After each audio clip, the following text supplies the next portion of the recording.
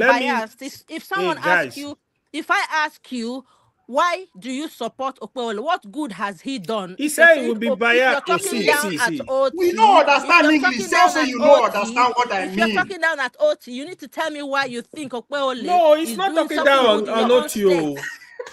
It's not. If you don't understand English, you could just tell me say you don't understand. I will rephrase them. No, I do understand. I do understand. Don't play that silly game. Don't play that silly game with me. I do understand you. You don't understand what I mean. See the way how you answered. What do I mean? What do I mean? How you answered it correctly, and I understood it.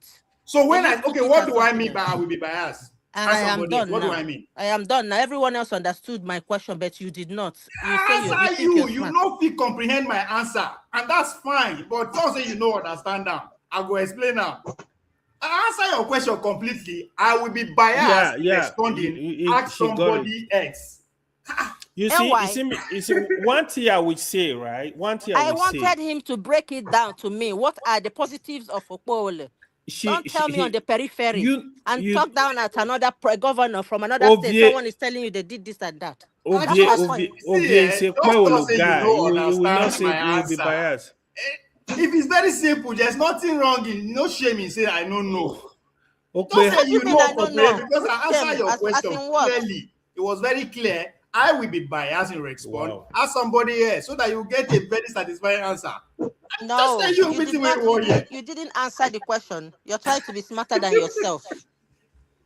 And then you turn it around. I didn't understand. Okay, but do you understand what I mean by we bias? Just stop that now. Ayo has satisfied my answer. Then why you constantly cry? Crying. She's not crying. It's okay.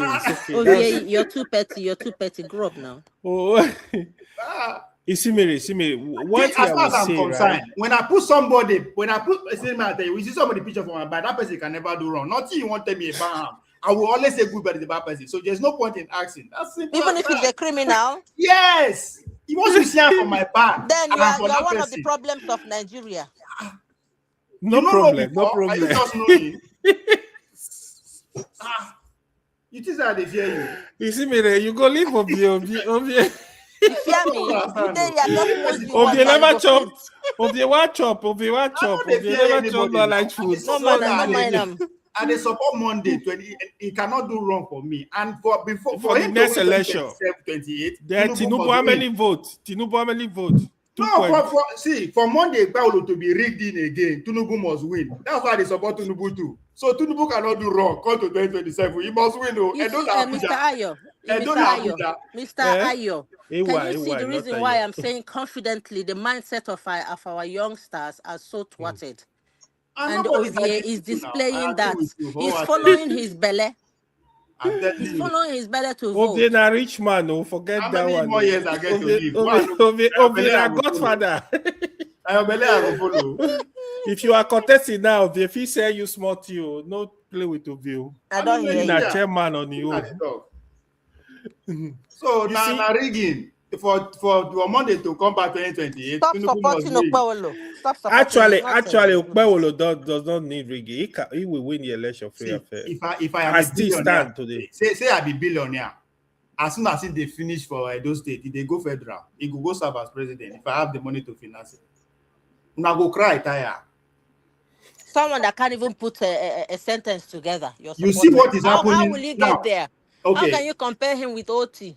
Now, let me tell you something. You see what is happening across Europe, especially in Britain, that Keir Starmer resigned. That is not somebody that say, oh, he's not performing. No. That is a people who have been neglected by the system that are rising against the system that neglect them. That is a sign that you are seeing. The people who claim that they have been forgotten. So is Nigeria. Because we know Sabek speak good English. We not design a system that alienates us, forgetting that we are the majority. We are waking up. Now, war with day is an era. No, not be war. Person like you are the problem of Nigeria. No, now want me to fight too. I don't know about you. And if you cross my way in the war front, I take you out. No, now we are in a battle now. War with a fight. So now you know take a war. Now your own war. This is the war. Please, let's go back to our discussion. Where is forefather? Here's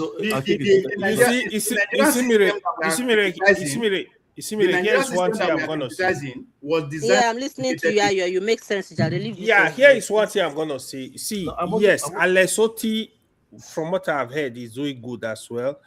But you see, for me, I don't support somebody absolutely. So I'm not even a supporter of OT. The area, I'm just saying people should be, Yeah, I want people to be criticized constructively. Yes. Even no matter what they are doing, they can do more, like you said.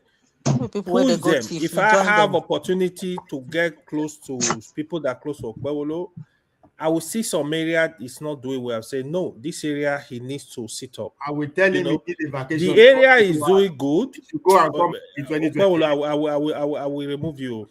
Look at him now. See, I see Monday Pablo today. If I meet him, I will say make him take a break. He should go and come back during sorry in 2028. Obvious things, politics is making noise, and noise is intelligence. We are winning. We are winning. We are winning. Monday is the government. So the areas they are not doing good, we need to keep criticizing those areas for them to know that as long as you are a listening governor, I believe you can achieve a lot. To be honest, listening leader, president, governor. People that are criticizing you constructively, they are actually helping you to get better. So look at the areas where they are criticizing, and do something about it. So Okpewolo in some area, I give him a lot of credit, especially infrastructure is doing well. Some people will argue that you don't need infrastructure. No, we are in a developing country. You cannot be a governor in Nigeria or president. You are not working on our infrastructure. It's impossible.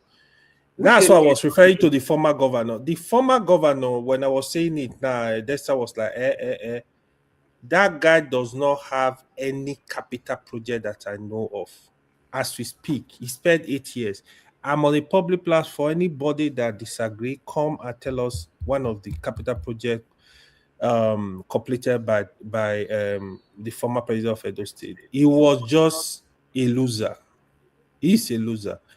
He will learn. Now he can't even enter Edo State. He can't do anything. He can't contest for councillor in Edo State. He was a failure. So for me, the way Nigeria is now, Ayo, do you think collectively? I know you're saying they've done something for their little things for their states. Collectively, do you think they are helping Nigeria to move forward to be where it should be? You mean the APC? Yes, as a government as well, because it's part of APC at the federal. Sincerely, I have my issue with them. They've not done well. The country is not doing well. But in some states, there are governors that are doing some good stuff. But what they are doing to me is not enough. We have to push them to do more. Absolutely, that's my point. Yeah. So I don't think we should carry any politician for it, because it's not about someone saying, okay. So I don't understand why we should be pushing any of these politicians. We should be demanding more from them, because the little thing they have done is tiny. Both Akwewole and the OT, they should do more. We want more, all of them.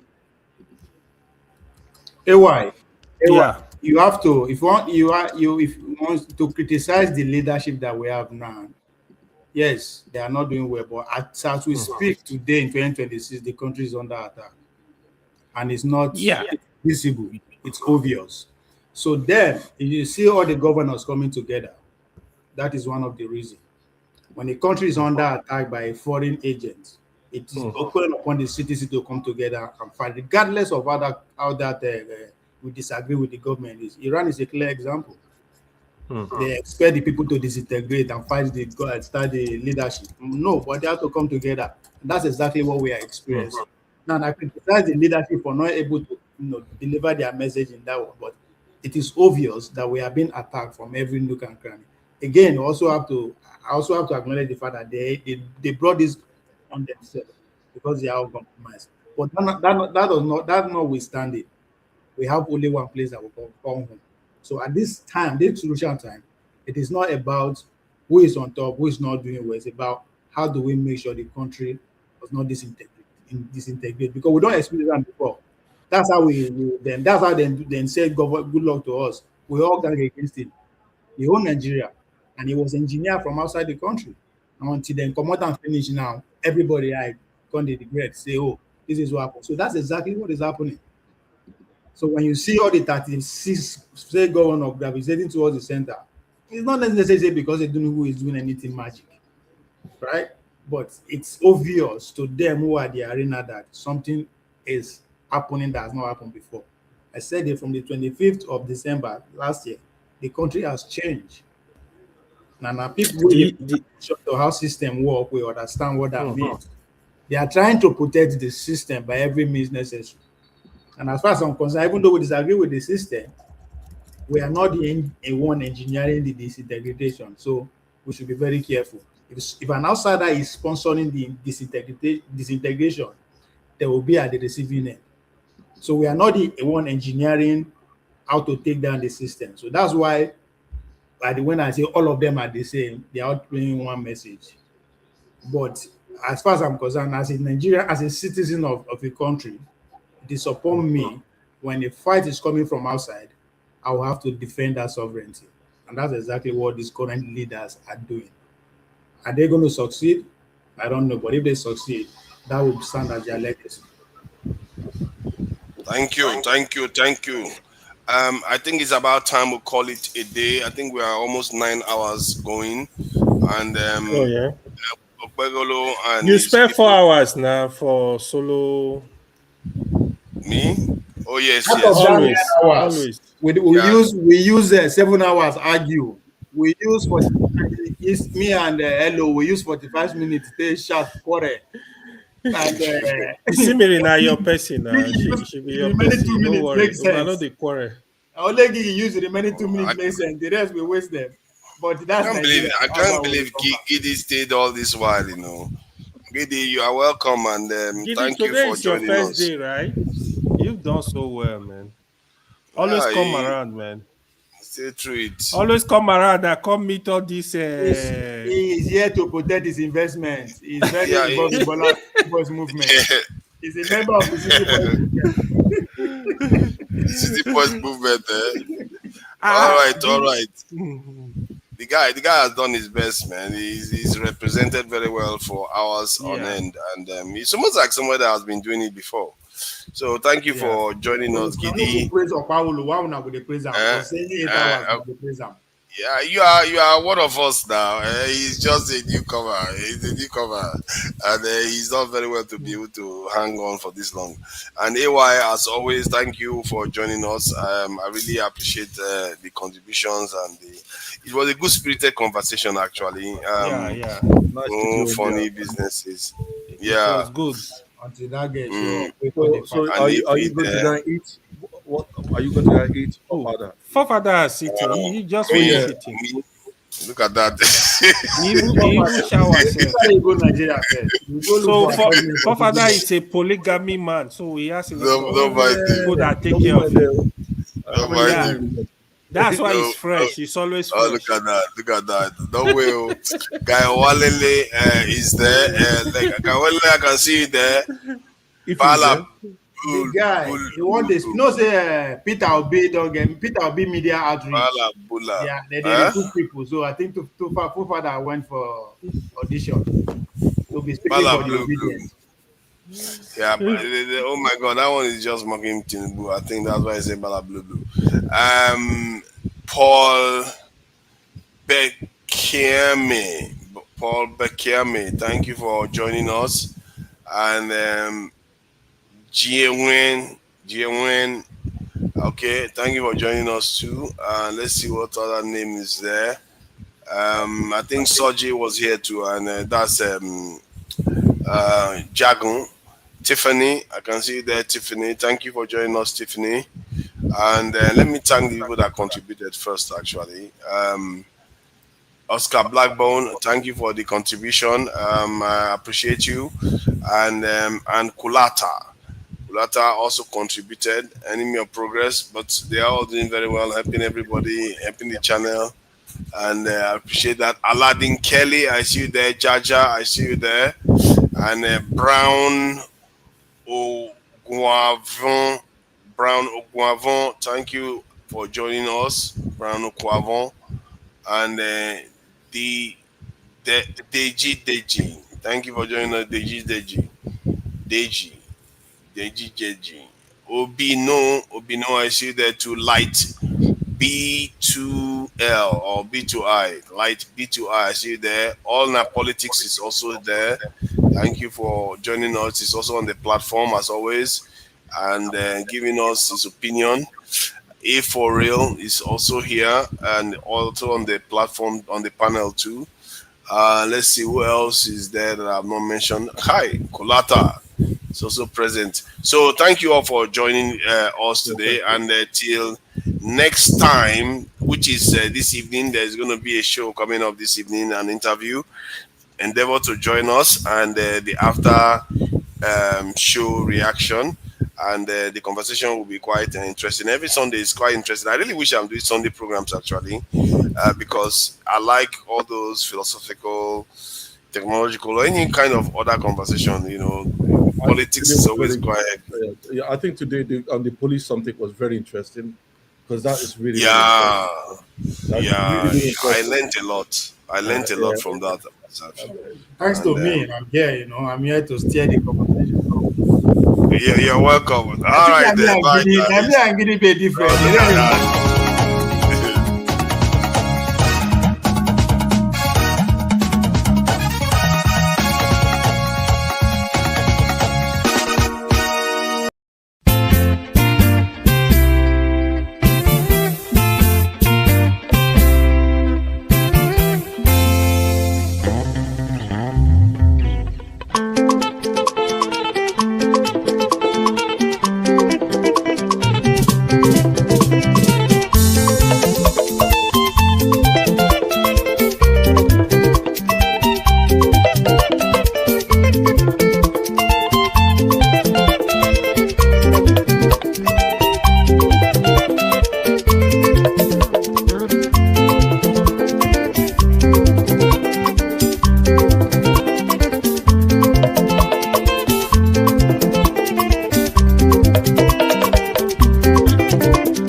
Ogbasi renogire o. Ogbasi renogire ni o. Obora mogebe no ibo. Ogbasi renogire. Ogbasi renogire obora meno. Ogbasi renogire. Wait, the commercial is fucked.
Elijah Sokwabia, Gideon Sokwabia, Namu Abraham, Isaiah Onyamuma, Tito Putanken Sukabo, Anile Supa, Anto, Alva, and we're on your map, we're on your baby. Come on, Anyapano, yeah, I have a canoe, Kanga, and you hit with yeah, you kill him, kill him, kill him, yeah, you kill him,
osina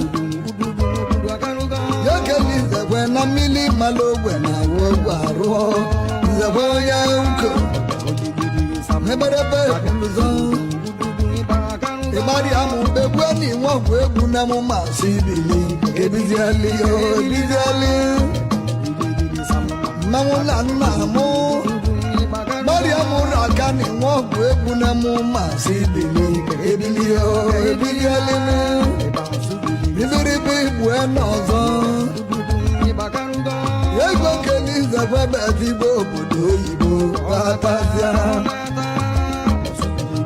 namuo na nnamu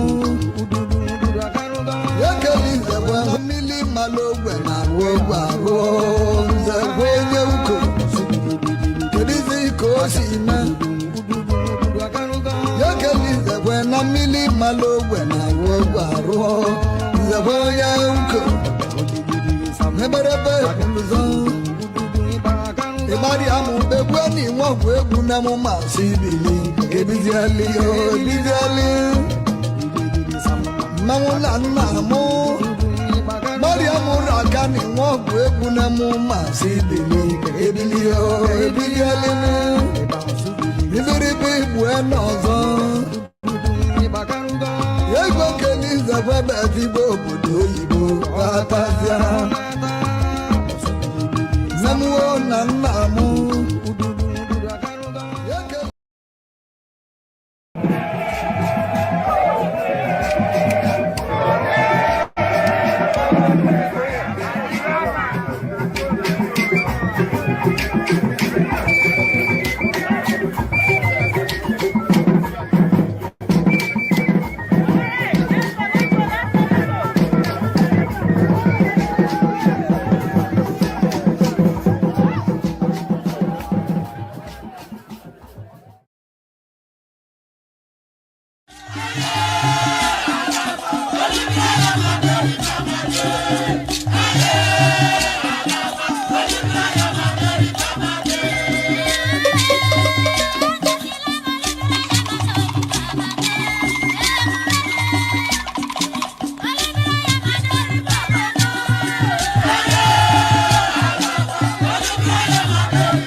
You will dance especially for me today.